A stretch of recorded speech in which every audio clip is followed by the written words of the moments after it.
Women in Architecture, Breaking the Glass Ceiling. And we had three fantastic guests, which not only are great architects, but also leaders in the profession, as AIA members.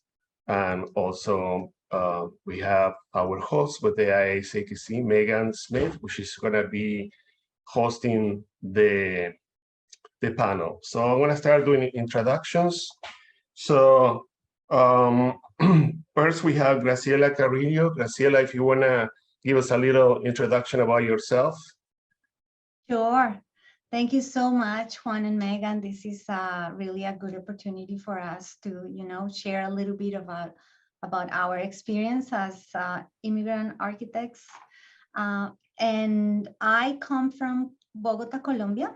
I came here with a work visa, and I started working for a consulting firm in Long Island, New York. I'm still in Long Island. Right now, I'm working for an educational agency that is funded by the state. It's called Naso Voces. My light goes off.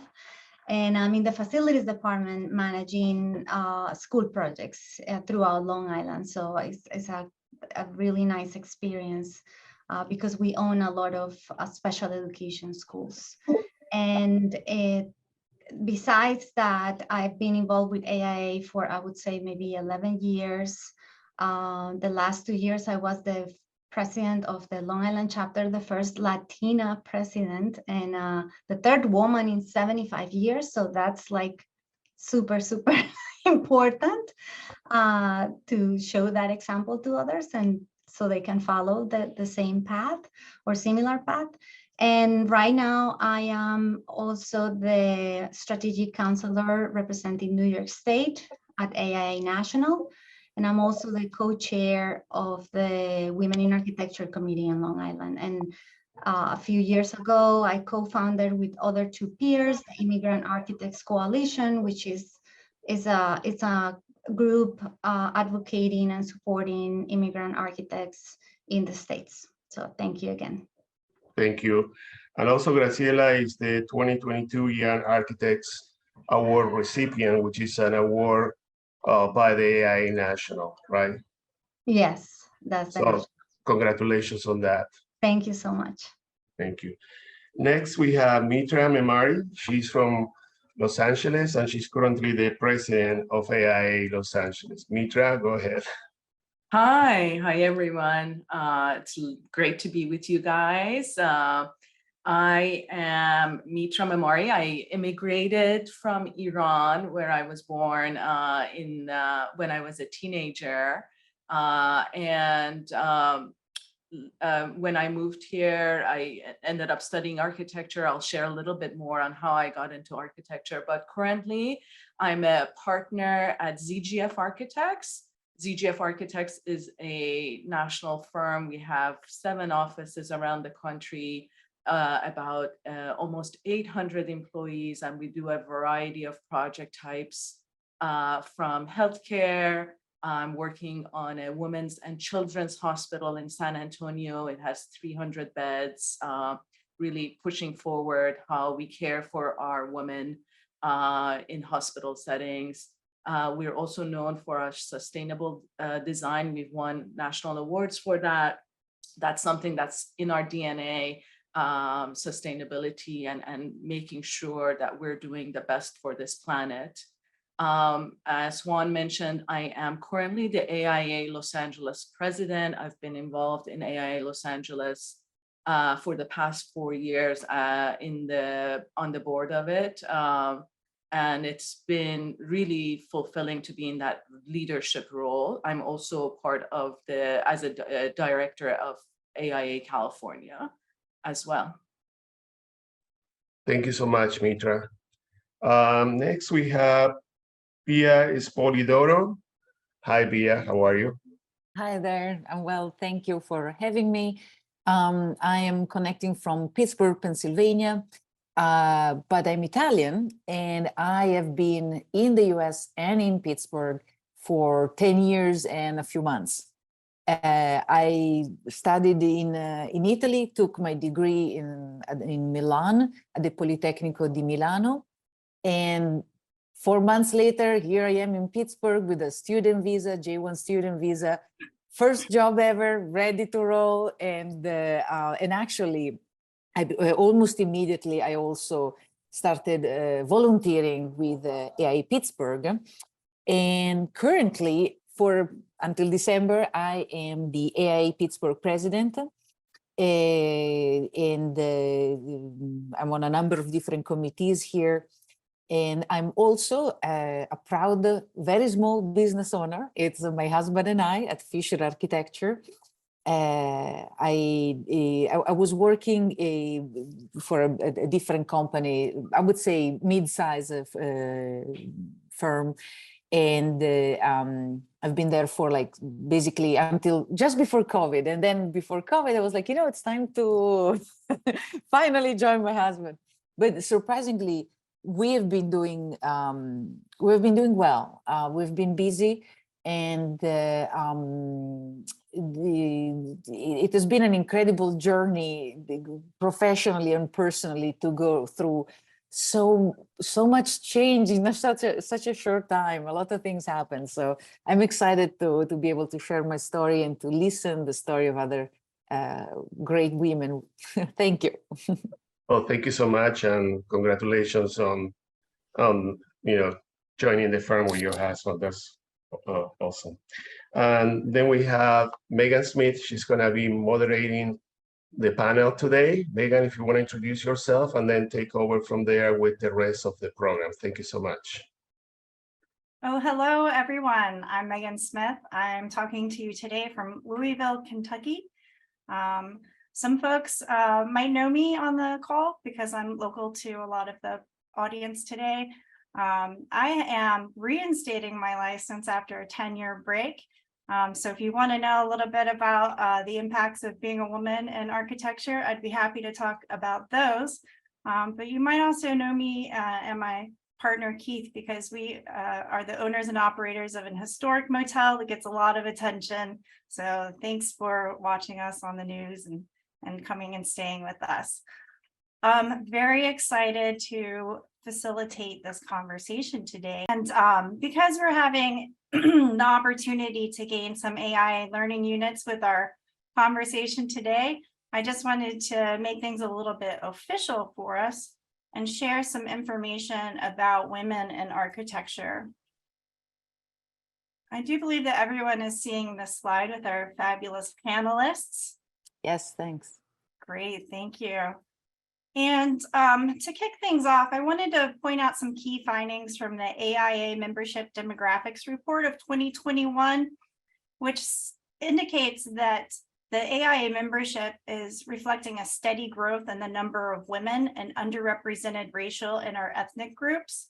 Though white men are the majority of the AIA's membership, well, we're going to show some data in the next couple slides, and they clearly show that the future cohort of professional architects will be much more diverse. And well, we won't be talking about race specifically today, but we will be much more diverse in gender and racial representation.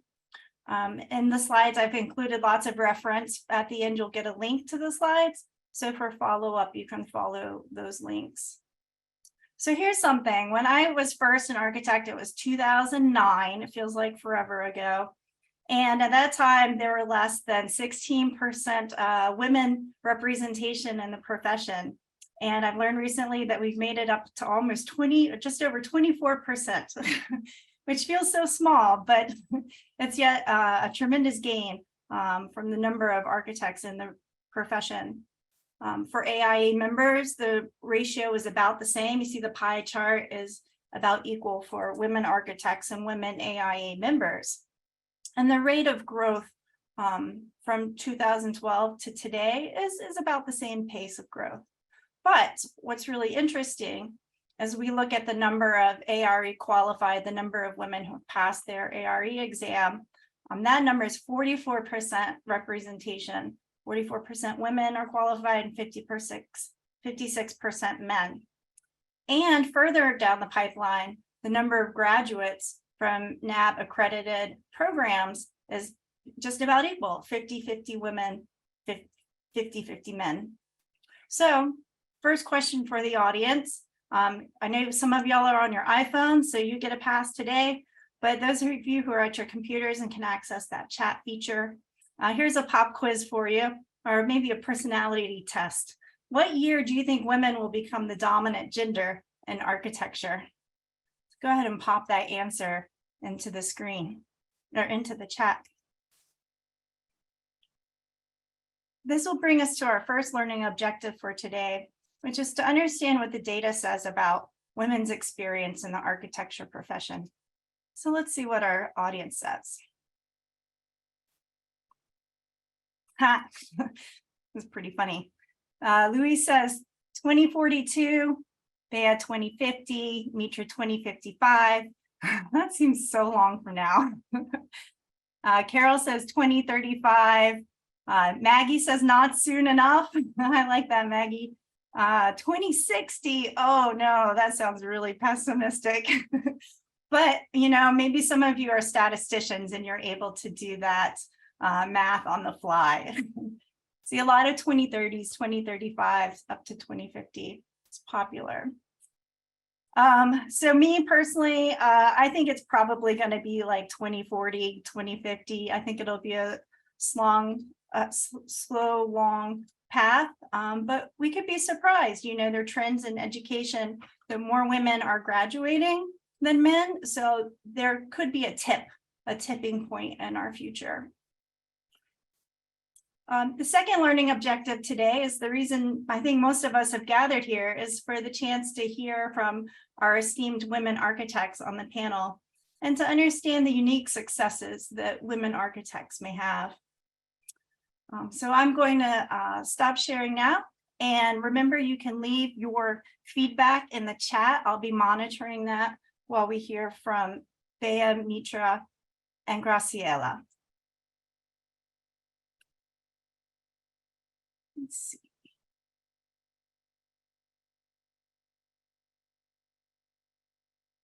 Let me ask my first question for Mitra. Can you tell us, how did you get involved in architecture and how did you break the glass ceiling? Is it broken? There's, I guess that tells you a lot about me, that there's always more. But how I got into architecture is a unique story for me personally. So my last name, Memari, actually means architect in Farsi. So in some ways, you can say it was destiny. My grandfather was an architect. I never got to meet him. He was a city planner in a city northwest of Iran. His legacy still stands there today. But when I was growing up in Iran and in our history classes, we would learn about architecture and it would say Memari, and it would be like somehow I was connected automatically to it. And when we immigrated to the United States, I took some drafting courses in junior high and high school. I remember I used to like remodel my bedroom like 5 times a year, just like replanning it.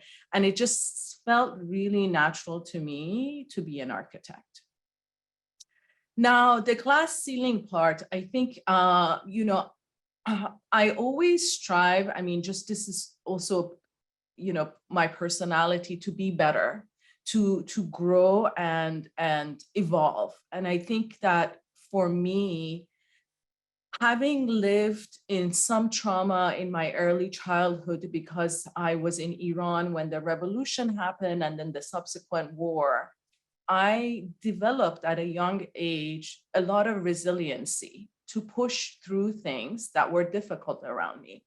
And I truly believe that that helped me in my career because no matter what I faced, the trials and tribulations of being an immigrant and a woman in the field, I never let that get in the way of me moving forward. And I think one of the things for me, and I'll share this because the demographics really sort of resonated with me, and I hope for the women in the future, it will be really different. I actually had to present myself with a lot of masculinity at work. in order to fit in, right? And I just felt, being an immigrant, not having parents who had graduated college here or worked here, I just had to look around, and what I saw was a lot of white men. And so I had to replicate how they behaved in the profession. And I really, truly hope that we have so many more amazing women role models that does not happen for the future women as they go through their career. I never forget, one of my cousins from Iran visited me, and I went over to my parents' house after work, and they looked at me, or he looked at me and said, "Why are you dressed like a man?"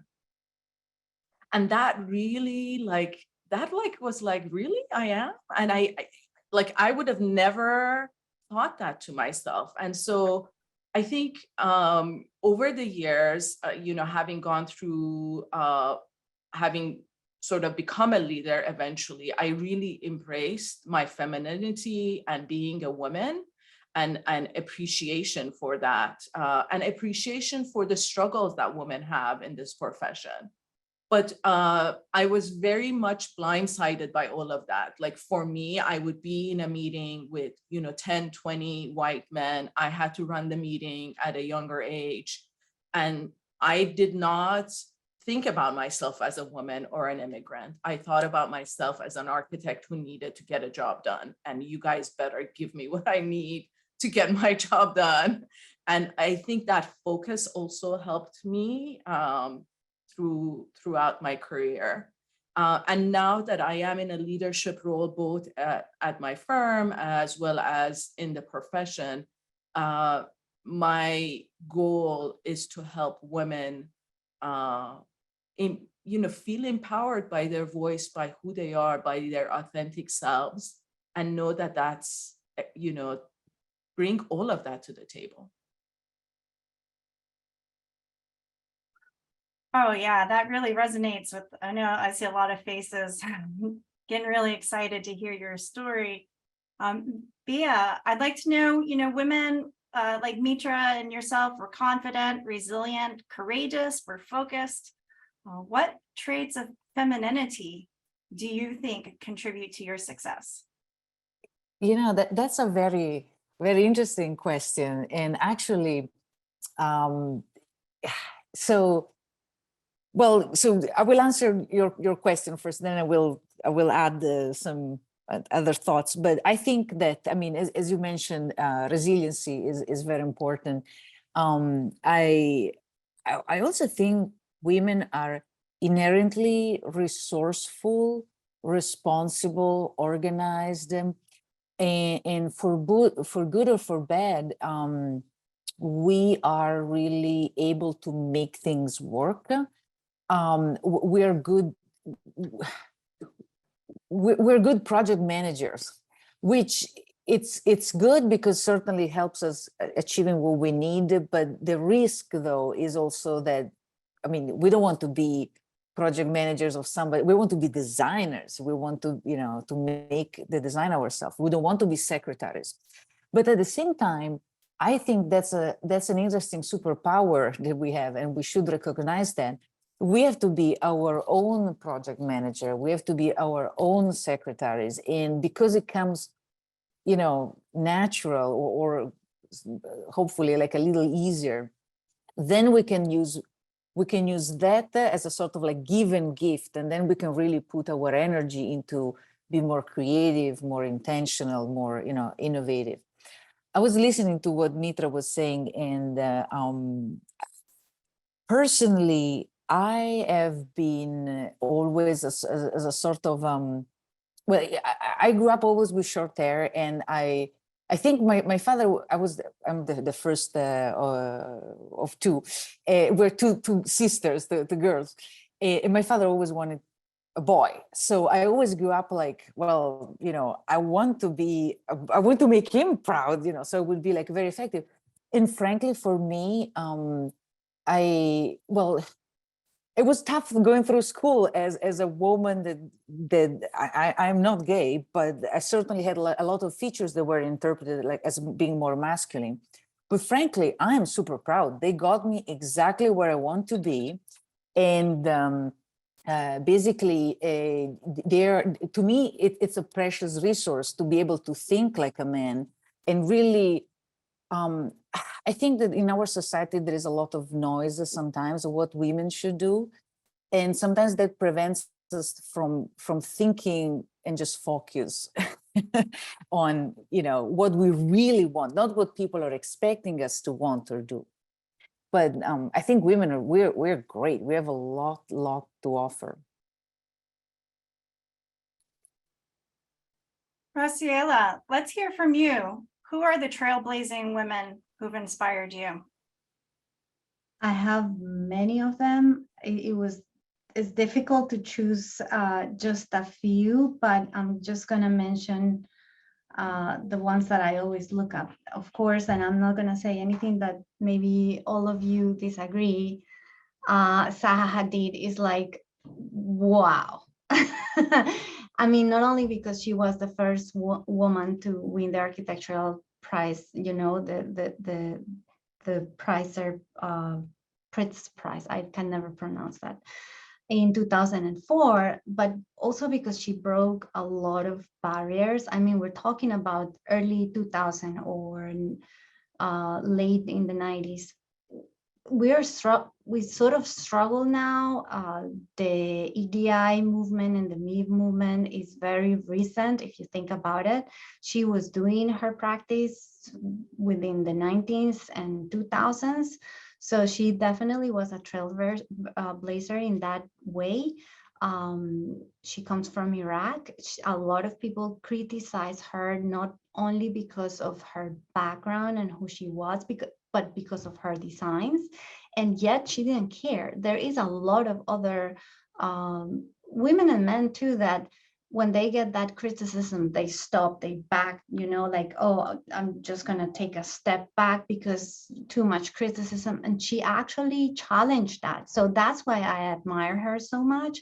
And I always try to think about what she went through when I'm going through maybe challenges time. I'm think about like, look at all the other ones, that they overcame all these barriers. You just gotta keep that inspiration. And that's what I also try to inspire others when they listen to my story, that you can achieve anything that you want, really.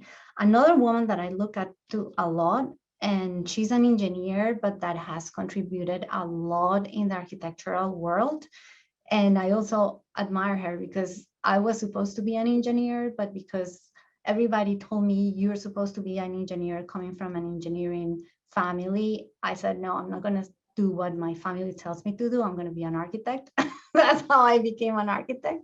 But I have always looked up to engineers too. And her name is Beverly Ann Willis. She's here in New York. She became an engineer in 1948. So we're talking about, a lot of times. She's been practicing for 70 years. Again, she has break a lot of barriers. She has a foundation that supports women in architecture and engineering. So that's what I look up to women, that because of the time when they were doing what they were doing was super difficult. They have all my respect because of their experiences, and what they have done is that we're learning and we're trying to pave that way, the way they did it back then. But going back to Mitra's question, I want also to chime in on that. I totally agree that and I had your same experience, Mitra. When I came here already as an architect, I was like, oh no, I gotta, especially because I started working in construction projects. I was a new woman, Latina. We got this inspection here. Can you do it? So and I love construction. So I was happy with that because I love it. It was always trying to blend into the, the male predominant business. But then a few years later, when I established myself, I completely embrace my femininity, and I would go to construction sites in my dress with working boots because I had a meeting in the morning in the office that I have to be well dressed. Then I'm not going to change to go to construction, you know, I'll just wear my boots. So that actually, it was just reassuring that I was confident that I was a professional, you know, and people were not going to look at me down or wrong because I'm wearing a dress or a skirt. I was just doing my job. So I think we need to be more confident in what we are and what we do, and embrace, you know, our diversity and our femininity. I think it totally will work. I think is bias that we are creating ourselves. That's just my opinion. You know, I see a theme between the three of us that I just wanted to point out. I mean, needing to be an engineer, but deciding that you're going to go against that, you know, Bea, you know, like you feeling like, you know, you don't have this femininity growing up and you looked more masculine and being okay with it. And, you know, my resilience to just kind of continuously be changing and evolving. I think these are the qualities of why we are where we are. I think this kind of some of it is really innate to us. Yeah, just calling out some of the themes. We are breaking out of the dominant paradigms. We are following our own voices, and we are confident in our professionalism. That's so great. Thank you so much. Hey, audience, if you have a trailblazing woman, architect or engineer or woman in architecture you'd like to call out, put that name in the chat. We'd love to learn who you are inspired by. And if there's a feminine attribute or skill that you think influences your profession, we'd love to see those in the chat too.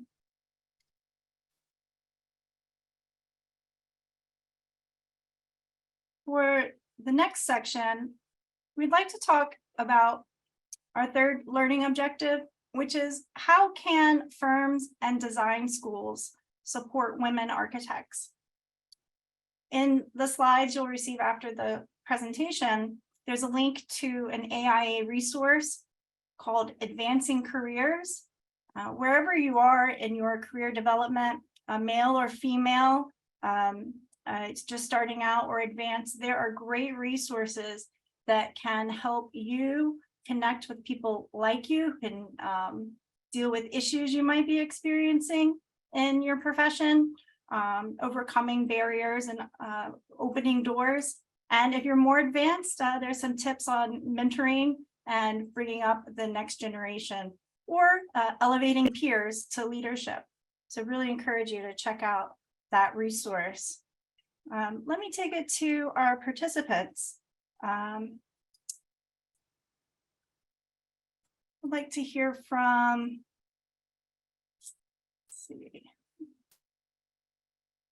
let's hear from Bea again. Mm-hmm. How do you think firms and schools can better support women architects? So I'm actually very glad that this question came to me. I think it was like 2 weeks ago, we had a very interesting panel at our local School of Architecture at Carnegie Mellon. And actually, it was it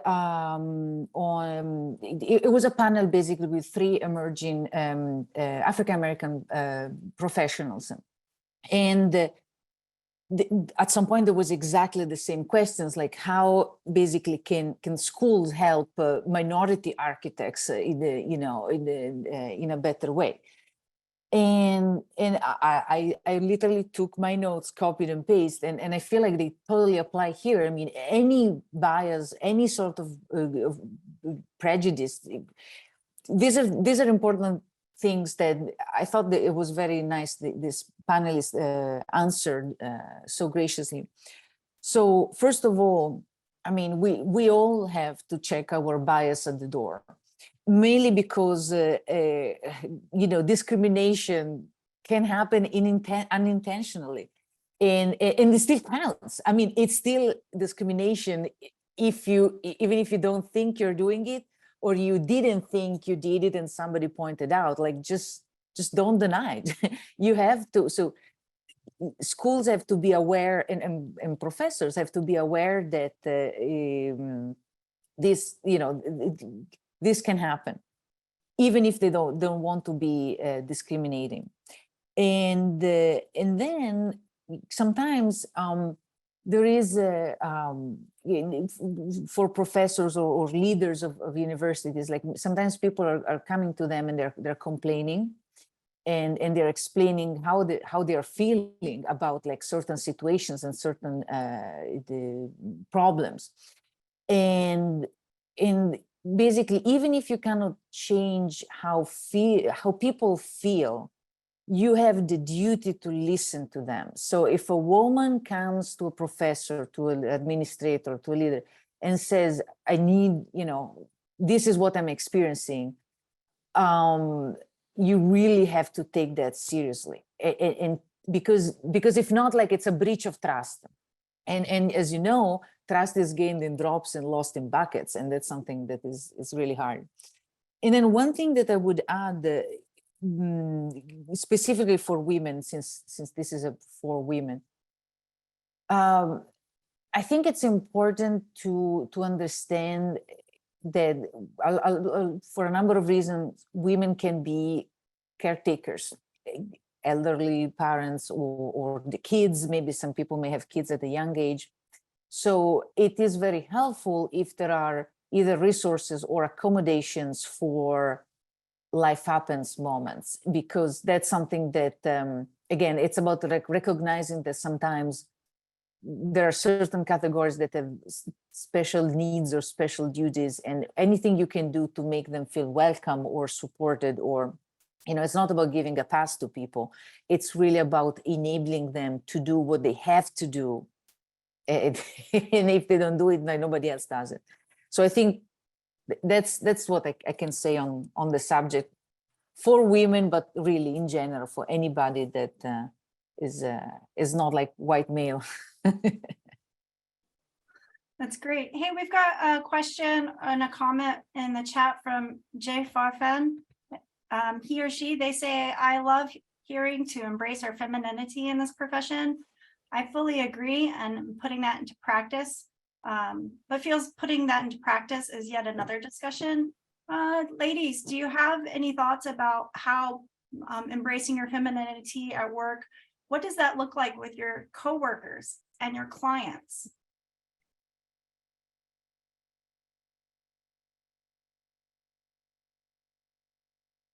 I mean, I think Graciela, you started saying that a little bit about wearing the dress to the job site.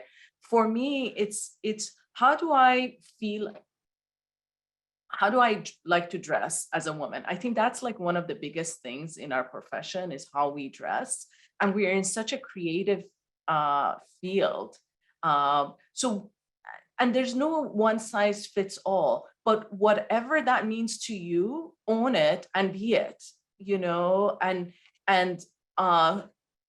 like anything else, other people may have judgments about it, but it's irrelevant. If people are uncomfortable with who we are and how we want to be in this world, that's their problem, honestly.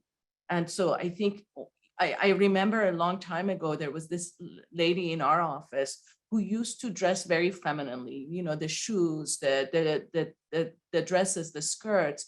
And one of the male colleagues, this is 10 years ago, said that, you know, in order to gain respect, maybe you need to rethink your wardrobe. Never allow that to be said to you or accept that, because my wardrobe does not define who I am. My wardrobe is my taste and my creativity. My abilities defines who I am. Yeah, I totally agree with that, Mitra. And that's why I was saying before, just be confident. Like, only when I felt confident that I was okay, you know, and I would say safe or accepted, that shouldn't be the norm. You shouldn't wait till you feel like that to be yourself. That's my point. You, like Mitra said, embrace it, own it. We went through that experience to know now that that shouldn't be like that. You should be yourself no matter what you're doing. Your knowledge, how you practice the profession is not defined by the way you look. It's just defined by how you behave or you perform in a job site or with your coworkers. So I think we should just be ourselves, like Mitra said. That's great. So just to echo, having confidence should be the norm. When we perform well, we deserve to be recognized for that. And having firms and schools who support who we are and who we want to be definitely contributes to confidence. But if it's missing, it's basically a deal breaker. It can really cause harm to individuals or setbacks. So thanks for that. We just got a comment from Abigail, who says, as a soft butch woman, I've felt pressure to dress more femme at work. Embracing femme isn't necessarily free gender expression. Amen to that. We got. That's awesome. That's awesome.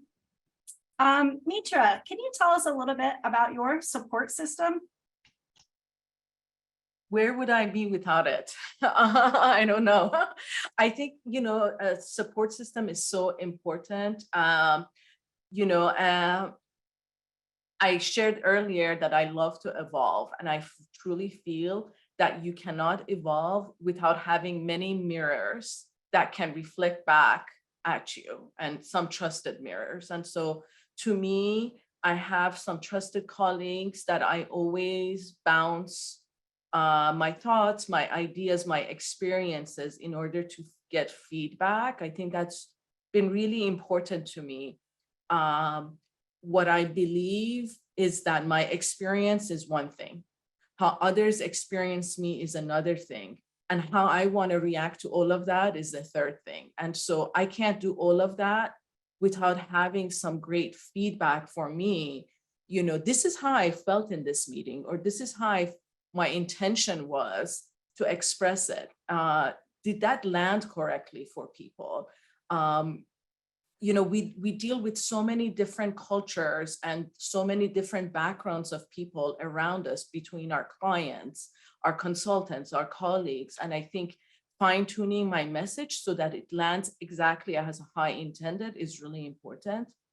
Having gotten into the leadership role, and specifically as a partner here at ZGF, I think it was really difficult to navigate. And I think some people think that, you just become a leader and then you all of a sudden know how you're supposed to be. It's people's expectations change drastically. People's interactions, people's view of you change very much. And so I've had the gift of having an executive coach that I work with on a regular basis in order to understand how do I navigate these things. Again, to continue to be my authentic self with this added responsibility. And I think that has really opened up my eyes to new way of interacting that is just so much more fulfilling to me. So that sounds like a very feminine female goal to me, woman goal, becoming the authentic self and mastering the additional responsibilities. It's just leadership, family, expectations. It's really great input. Thank you. Graciela, can you tell us, what do you say to young women entering the profession? A lot of things. I tell them everything I wish I was told when I was entering the profession, or when I moved to this country as an architect already, which it was sort of like starting from scratch. It was like I graduated the day before I land into the US, but I always tell them just to identify those mentors that will help you in growing professionally. And when I say mentors, it doesn't have to be someone at your current job. To me, ideally, it should be someone outside your job, because that's the person that is going to tell you, you know what, you hit a plateau here, you should look for other opportunities, or there could be more opportunities where you are right now, explore these different options. So I always tell them, because I didn't know about mentorship at the beginning of my career. Like, you think that you graduate from architecture and you're ready to go, and no, you're actually starting to learn really about the profession. In school, you learn a lot about design, history, concepts, practice some of that, but when you are in like a real world, practice world, things are completely different. My other advice also is to work on networking skills. I think that's very important, that I wasn't aware when I started my career. And in fact, I was super shy. So I didn't want to network. I hated it. And then when I started volunteer at AIA, I hated going to events because I didn't want anybody to talk to me.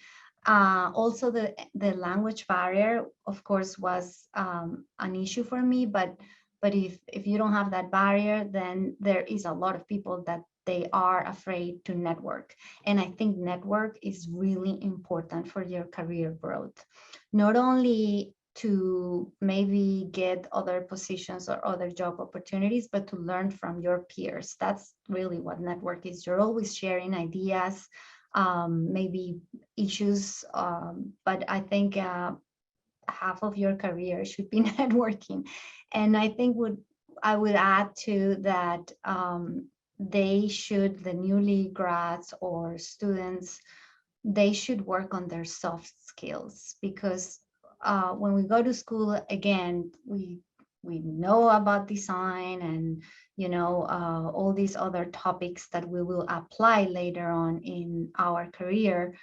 But the soft skills, I don't think they are taught at school. And you learn that if you're lucky, you learn that while you work. People sometimes don't even learn about soft skills, you know, how you communicate to others, how you write papers. We as architects, we don't write much. And that's super important, how you communicate your ideas, or how you put something in writing to someone that is going to take it the right message and not the wrong message. And also, you know, getting that connection with people, that's part of soft skills. And these days, that doesn't exist too much. And now with Zoom and everything remote, even less. So we definitely need to work on that, because that's a very important part of our career, because we're not only connecting with our peers, but with our clients, you know, like we need to know how to communicate with them so we get the full message, so we can reproduce or develop their ideas into actual projects. So that's the advice I give them. And lastly, I would say, I could go on and on and on. I have a lot of things. I have worked in many mentoring programs at my chapter, and also with the Argentina, which is the Latina organization. It's very important that whatever you are curious about, just keep looking into finding answers. Don't stop asking questions. Don't be afraid to ask questions, because those questions in the future will give you the base to resolve more issues. So that would be my advice to newly grads or students. Wow, that's fabulous advice. You inspire me to bring others along on my journey of curiosity. Also, I really love the gentle reminder that we can't bring our ideas to reality if we can't work well with others. So those soft skills are extremely important. Okay, let's take a quick shift here. I'm going to kick off our poll. We're using Zoom for all it's worth today. Let's see how our audience, oops. Yep, here we go. So if you're on your Zoom, hit that poll Indicate, please, which option best defines your professional identity by gender, architect, or non-architect. And after you get that one done, let's talk about how femininity defines your design identity, if at all. Take a moment to answer a poll question. I don't see the poll, Megan. Oh, no. Anyone else is having issues? I see it. Oh, I see okay. it as well. Yeah, it popped up to me. Yeah, some results are coming in. Juan, maybe you have your cookies blocked. Oh, that's probably why.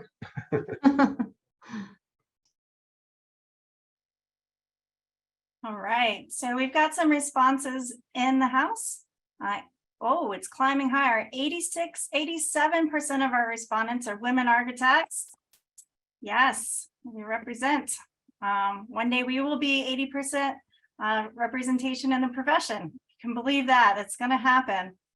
Male participation 6% and woman non-architect is 18%. Thank you for our non-architects for coming too. We work together. I'm a non-architect. And how does femininity define your design identity? We'll look for the most popular answer here. 53% say it provides emotional connection with clients and users. Curiosity to explore new connections and new meaning. Oh, y'all liked that emotional one. That one's climbing. Also a high ranking at 30%, bringing diverse interests beyond building design and administration. I think from one of our takeaways of what universities and firms can do, I believe that's an area worth adding to the list to make sure that careers can support diverse interests as well. Well, thank you for the poll participation. Of course, the results will be included in your takeaways. Excuse me. And excuse me. If anyone in the audience would like to take a moment, the last question today is for everyone. The last question is, how does femininity and work, how does femininity, and that's a hard word to say and much harder to spell. How does femininity and womanhood shape identity in the architectural profession and your authorship of design? Do we have any participants who would like to answer that question? I can start if you want. Yeah, let's hear. So I think that my one feature I didn't mention before, but I think it could be femininity, part of being a woman, but it's certainly part of who I am. I am really curious, and I mean, you mentioned it also in the poll. Curiosity, it's allows you to ask different questions, to ask better questions, and that leads to unexpected design solutions maybe, and you know, new ideas. And I think that's I think that only if you're struggling a little bit as a woman, as an immigrant, as a minority, when you have to work a little harder, then I mean, there are so many possibilities where you can focus. So you have to be curious, and then you can really choose. So, and I think that Mitra was saying about like the process and the continuous development. I mean, as women, we keep changing. Our bodies keep changing. Our minds keep changing. So I think that it's okay to embrace the process, and we don't need to have like the right solution, because sometimes there isn't a right solution. There is a multiplicity of solutions. So I think as a woman, I can embrace the multiplicity, and I can be curious and frankly have fun, because if you don't have fun, it's not worth it. I 100% that. And I'll just add, for me, it's this curiosity that comes with also care. I think that's something that, you know, when we talked about femininity earlier, I think maybe we just concentrated too much on the dress. There's a lot of aspects that some comments also had shared, but to me, care is so important. And the way I manifest this care in every day is not walking into the room like a lot of my male colleagues do with an agenda and a set outcome, and that's what I'm pushing for. But having the care to hear everyone out, to understand what everyone's saying, and then be able to like kind of close it up to what's the best based on what we've heard, how to move forward. And I think that is a female power that, you know, I love. I love to practice that. Last one. I want to add something. I don't know if this is positive or negative, but I'm going to say I don't care. In my case, I'm super, like, when I'm challenged, I'm like, I need to show or to prove myself that that person was wrong. It's just an internal, you know, battle that I have. So, and I'm also sort of like a rebel personality. Like, if everybody tells me you should do this, I would just not do it because everybody's telling me to do it. So that, along with the curiosity, that has a lot of power in how I perform in my entire life, like not only at work, but also personal, you know. I don't think it's that bad because I'm not hurting anyone. It's just my internal conflict of like, I gotta do this because I have to prove myself, you know? So I think sometimes having those challenges in life makes you go farther sometimes. So I also tell people, I forgot about this, try to put yourself outside your comfort zone. That is super important, because that's going to make you explore other possibilities or qualities that you didn't know you had. Wow, curiosity, care, defying the naysayers. Wow, those are definitely women attributes that really rings true with me. Okay, let's give our audience member a chance to ask questions.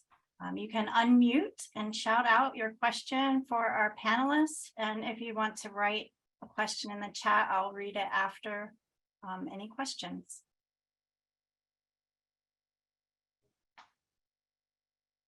I have a question, if I may. So you all are in very important leadership positions. So now you are making decisions and leading other people and running organizations. How being in that position today compared to a few years when you probably were looking at that and thinking, oh my gosh, probably just too much, would I be able to do it? But today, how do you feel about that? And how do you influence participation to get diversity between gender and other cultures and bring everybody to the table? Do you make a conscious effort to do that, or it's just natural? I think I think your question has like 3 parts. But the last one definitely is natural, that I want to bring everybody to the table, because at some point I was that person that they didn't bring me to the table.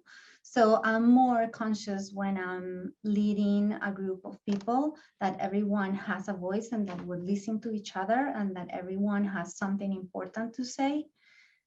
So that to me is very important at my work, and also leading an organization.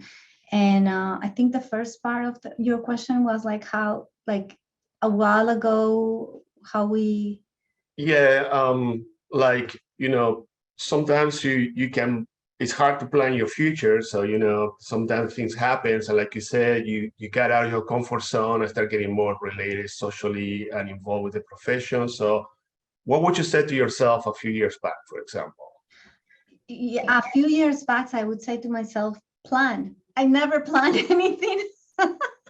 Everything just came naturally. I think my positive outcome was that I always said yes to everything. And just because of that curiosity, I always like, what I'm going to lose that I fail. And if I fail, I'll learn from it. So I always say yes, like to everything that someone was offering me a position, or do you want to be in charge of this committee, or do you want to do this? So that by doing that, it brought me to the point where I am right now. So I don't regret anything. Maybe I would say, why don't you just plan a little bit so you have like a clear path? But even though I didn't have a clear path, things work out organically and good. But I definitely tell people you should plan where you want to be in 10 years from now. I didn't do it, but I think it will be good. Awesome. Anyone else?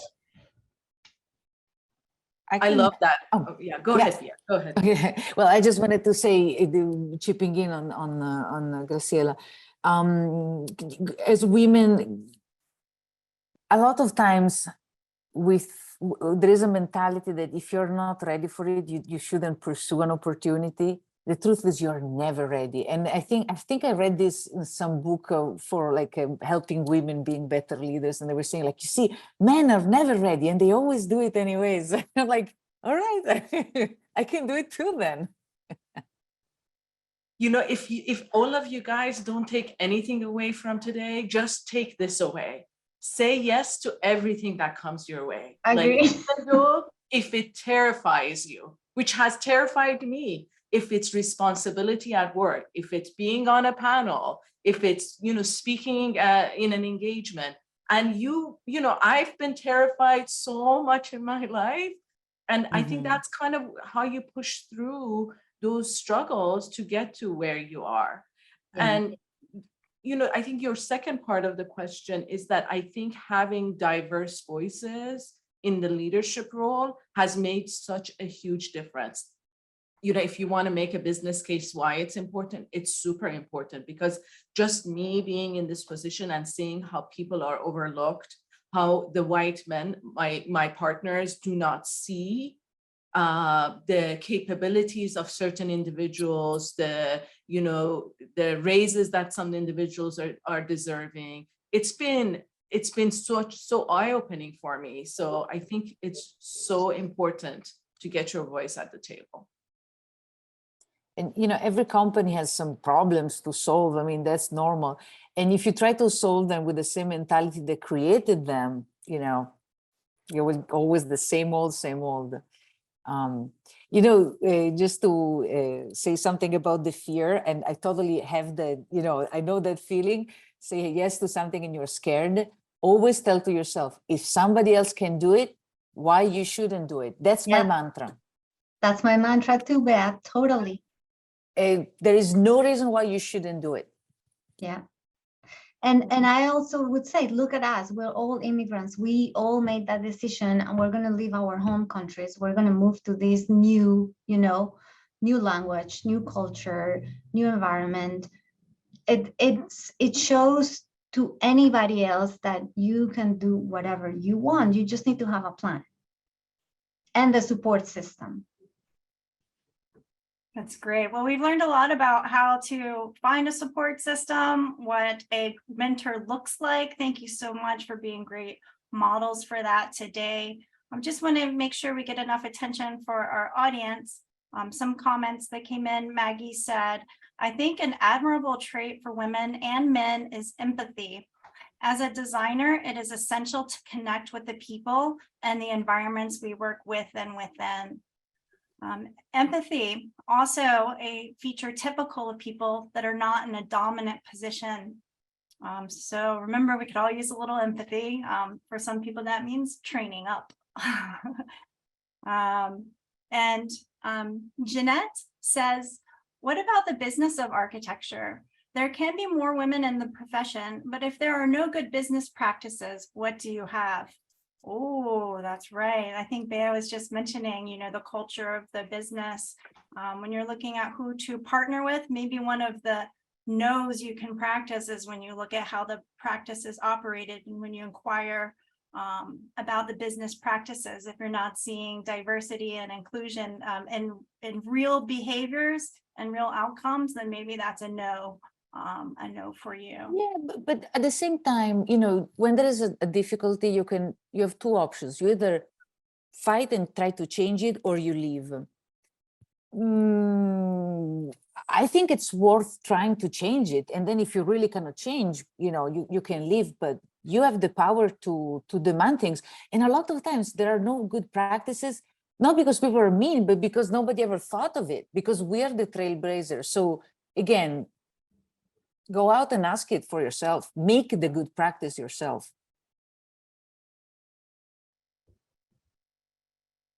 Well, thank you, everyone. I'm going to leave you with a link to the slides. You will find in them a biography of each of the participants. Thank you so much, ladies and Juan, ladies and man. You also find LinkedIn profiles if you want to connect with the participants today, and an email address to send your complaints to Juan if you had some. Well, I want to say thank you to Bea, Mitra, Graciela, and Megan for participating on the panel. And also a quick announcement, next week we have our annual meeting with the AIA CKC. So if you are a member of AIA, please make sure you come to the meeting next week. And again, I'm very happy for the panel. Not only you bring the women's perspective, but also being from different parts of the country and also being from different parts of the world. I think it's just very enriching for everybody else at the panel. So thank you so much.